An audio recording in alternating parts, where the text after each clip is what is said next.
Marami pong salamat, Mr. President. Ako po ay tumatayo ngayon para sa isang usaping pampersonal at pangkalahatang pribilehyo. Ginoong Pangulo, ang gulo-gulo na po natin. Ito pong huling pagdinig sa Blue Ribbon Committee na kung saan ay lumabas po ang isang testigo na nagngangalang Master Sergeant Orly Gutesa.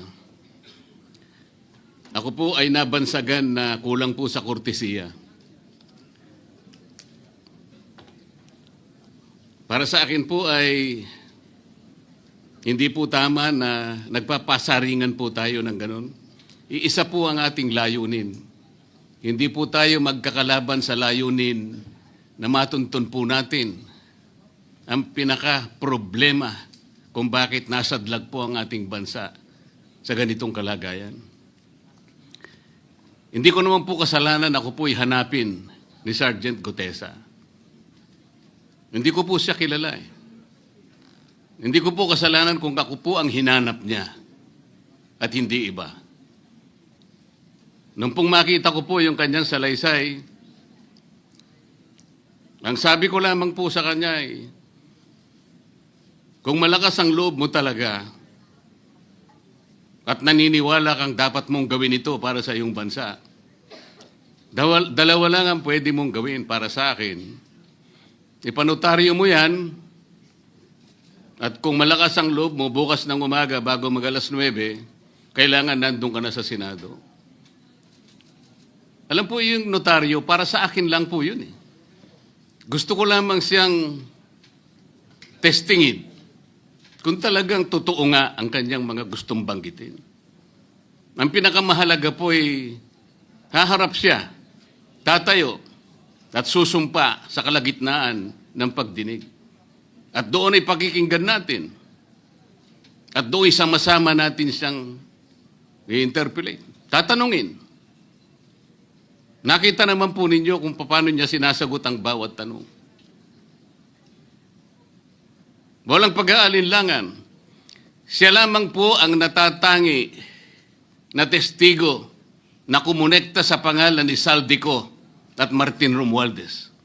Wala nang iba. Ngayon po siya ay naharap sa napakaraming pasaring din. Bakit po ako ay walang kortesiya? Hindi po ba ako ay humingi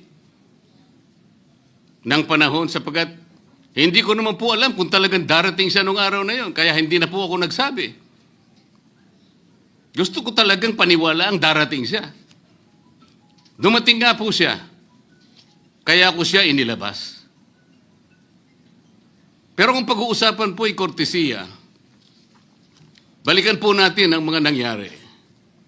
Nung ako po ay chairman pa ng Blue Ribbon Committee, nagkaroon po ng pagdinig. Unang pagdinig ay August 19, 2025. Isang araw bago po nagkaroon ng pagdinig ang Blue Ribbon Committee, ang ating pong kasama, si Senador Lacson, ay nagkaroon po ng posting.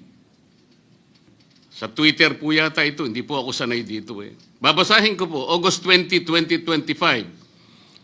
The Senate Blue Ribbon Committee hearing yesterday is akin to the cart going ahead of the horse. Had the cart waited one day, it would not have missed the details of the truth about the many substandard ghost projects and more that will be exposed in my privileged speech today.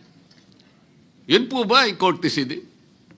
Sa akin pong palagay, hindi dapat po nagkaroon ng ganitong pagpapasaring.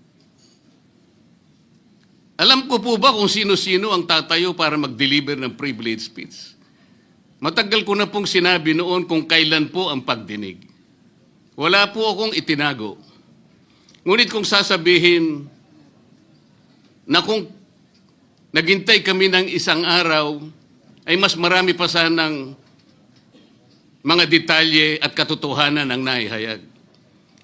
Hindi po ba sinabi ko sa inyo noon, mismong Pangulo ng Republika ng Pilipinas ang nagbigay sa akin ng USB na nandun po lahat ang mga proyektong pinaghihinala na ghost projects.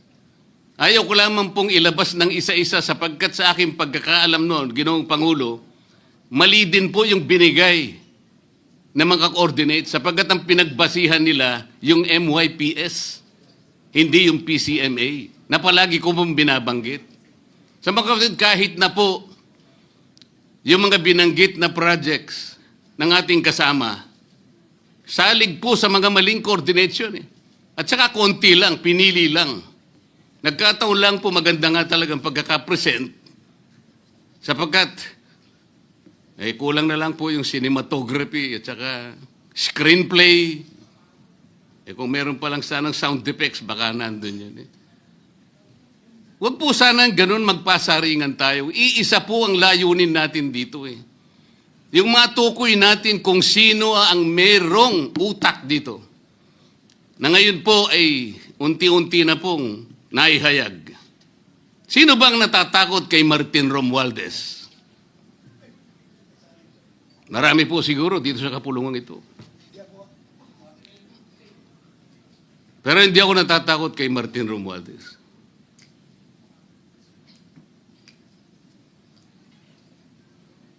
Ngayon po, kino-question po yung notarization ng statement ni Gutesa. Dahil yung babae po, yung abogadong babae, nag-notarize, tinalikuran po niya ang yung kanyang signature, yung kanyang pirma. Nandyan po ba yung assistant natin para ipakita po natin? Ayan po yung huling bahagi ng dokumentong ninotaryo doon sa opisina ng abogadang babae na ngayon ay tinatalikuran niya ang kanyang pirma. Doon sa right side po, ayan po yung ninotaryo sa dokumento ni Gutesa. Yung kaliwa po ay iba pong dokumento. Tingnan po ninyo yung pagkakahawig. Ibig po ba ninyong sabihin, Ginoong Pangulo, yun pong notarial details, na yun po yung kulay blue, na kung saan nandyan yung PTR, nandyan po yung MCLE number, nandyan po yung kanyang roll number, yung kanyang address. Nakuha po ba ni Gutesa mula sa opisina ng abogada at in-stamp niya? Pagkatapos po yung detalye na nasa bandang kaliwa na kung saan makikita nyo document number, page number, book number, series of 2025. Makukuha po ba ni Gutesa mula sa libro, mula sa notarial register ng abogado? Paano niya makukuha? Tingnan po ninyo yung kabila, ganun din. Bakit po natin hahanapan ngayon si Gutesa at sasabihin pa natin dahil lamang tinalikuran ng babaeng nagnotaryo ang kanyang pirma? Pangkaraniwan na po kasi, Ginoong Pangulo, kahit pumunta kayo sa maraming lugar na kung saan nagnunotaryo, hindi nyo po makikita roon ang abogado. Iaabot nyo lang sa kanyang papel ninyo, pagkatapos isosoli niya sa iyo, pagkatapos nyo magbayad. Itatanong po ba ni Ginoong Gutesa, bago siya umalis, tatanungin po ba niya doon sa babaeng kausap niya kung sino man yun, Madam, kayo po bang may pirma nito? Wala pong ganun eh. Ngayon, kung tatalikuran po ng abogado na yon ang kanyang pirma, ako na po mismo ang magdidirect ng prosecution sa kanya para ma-disbar siya sapagkat ginagamit po niya yung opisina na yon. Pakita po ba natin, pwede po nating ipakita yung opisina, yung kanya, ayan po yung kanyang lugar. Ang opisina po niya ay sa Ermita, ngunit yan po ay ginagamit niyang address. Ayan po makikita ninyo. Notary Public 24/7. Ibig niyo sabihin, nandyan at hindi na natutulog yung abogado na yan. Sigurado meron isang tao dyan na pumipirma. At ginagaya na lamang ng kanyang staff o secretary yung pirma niya. Ganyan po palagi. Kalakaran. Kalakaran, ngunit hindi tama. Sapagkat sa batas po ng notaryo, kailangan nakaharap po yung magnunotaryo sa nagpapanotaryo. Bakit po niya ngayon sinabi na hindi niya pirma yon? Maring hindi niya pirma. Ngunit, tinayaan niya kung sino man ang taong iyon na ipirma yung dokumento. Kagaya po ng nasabi ko, naging academic na po yung notaryo sapagkat ang tao ay tumayo sa ating kapulungan. Binasa niya yung kanyang statement. Yung mga bayarang media nga po, sinasabi pa eh. Kino-coach ko pa eh. Bakit ko po siya sinabihan na dahan-dahan siya? Dahil po nung panahon na binabasa niya na yung kanyang statement, sinusundan po namin yung kanyang binabasa. Binigyan ko po ng kopya ang chairman ng Blue Ribbon Committee.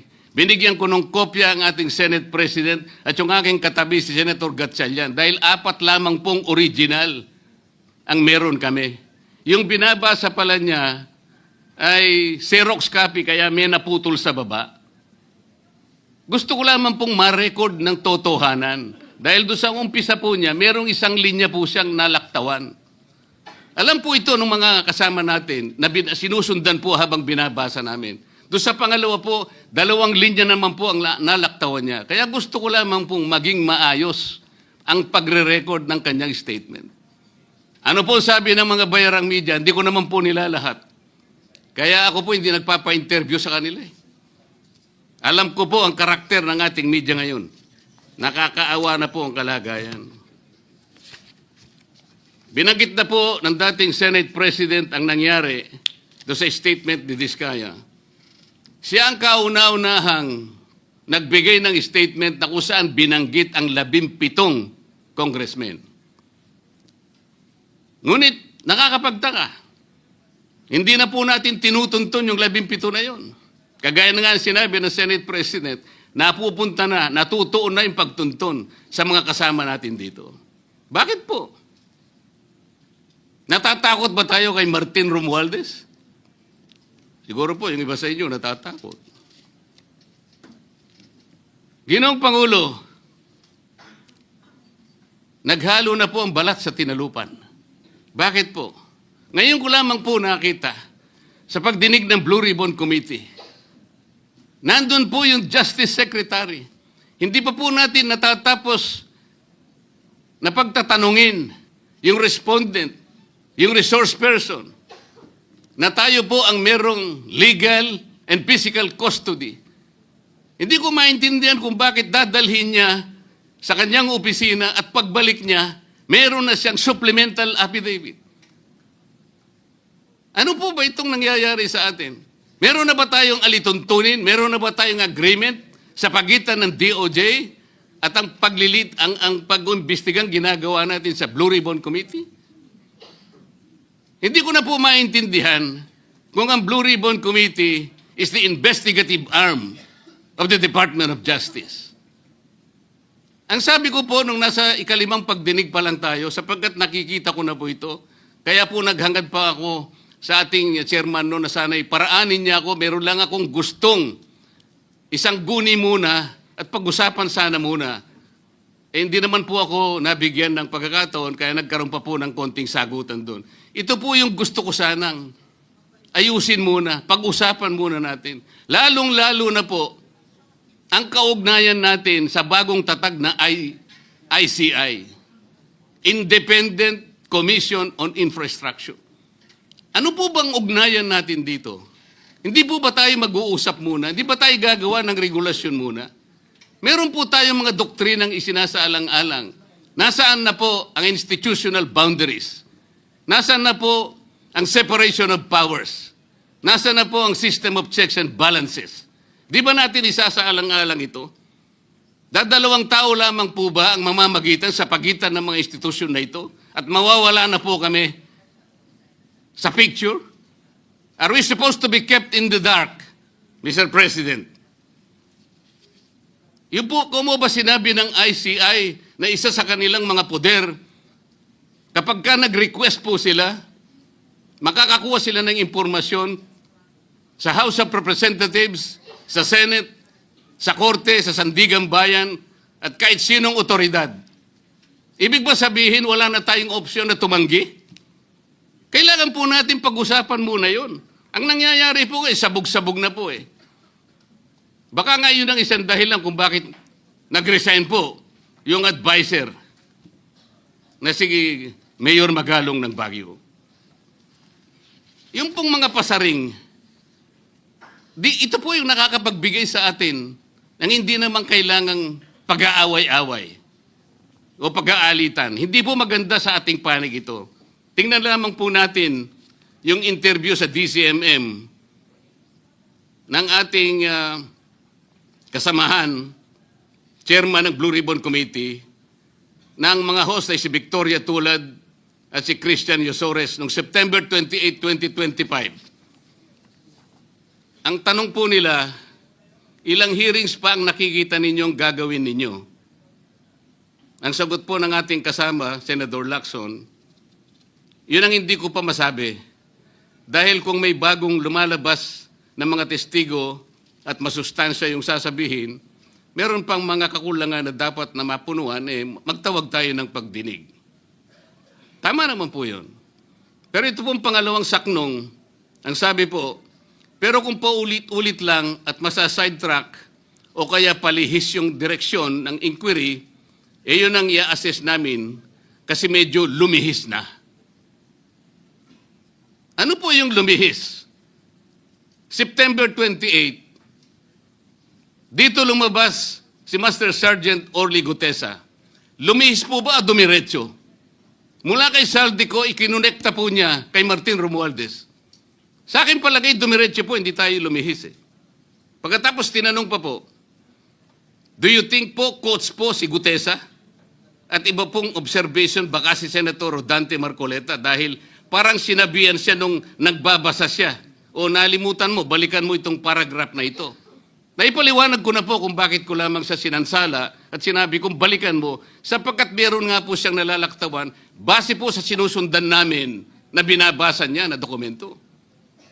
Ang sagot po ni Senator Lacson, medyo natawa pa nga siya, kayo nang humusga sa lahat ng yan, tayo nag-viral na. Siguro, ang sasabihin ko na lang, yung hula nyo, yun ang hula ko. O hula ko, hula nyo. Parang, your guess is as good as mine. Hindi po maganda yung inference. Parang ang lumilitaw, kinotes ko . Bilang isang abogado, magmula po nung ako'y maging abogado, inisip, hindi ko po ginawa yung mga bagay na ito. Kumisan nga ako Hindi na abogado, sila pa yung nagsasabi Katulad po ni Saldico. Ang sabi ko lang naman po matunog na yung pangalan niya. Napakaraming sources na nagsasabi, kumukonekta kay Saldico, pwede ba natin siyang imbitahin? Ang sabi po, hindi na raw siya imbitahin because of interparliamentary courtesy. Ang sabi ko po, ang interparliamentary courtesy hindi po nalalabag kung iimbitahin lang siya. Halimbawa, invitation letter lang. Nagawa ko po yun kay Congressman Toby Chanco. Voluntaryo po yun Kung darating siya, salamat. Kung hindi siya darating, okay lang. Ngunit, ang pinag-uusapan natin ay problemang kasangkot na po ang kinabukasan ng ating bansa. Sasabihin ba natin interparliamentary courtesy? Nakikinig po ang buong bayan. Tatakpan po ba natin ng dahil sa interparliamentary courtesy? Nakasulat po ba sa bato yun? Absolute po ba yun? Yun po yung aking ikinasasama ng loob Hindi po tayo dapat mag-away-away. Iisa po ang ating layunin. Ang ating bansa ang pinaka-importante sa ating lahat. Bakit po kinakailangang ilihis natin? Bakit po tayo gagawa ng paraan para pagtakpan po natin ang hindi dapat pagtakpan? Ginoong Pangulo, ngayon po'y masasabi ko, si Master Sergeant Orly Gutesa ay mas credible pa po kaysa sa marami sa atin dito sa kapulungan ito. Si Master Sergeant Orly Gutesa, mas matapang kaysa sa mas marami dito sa ating kapulungan. Maraming salamat po, Ginoong Pangulo.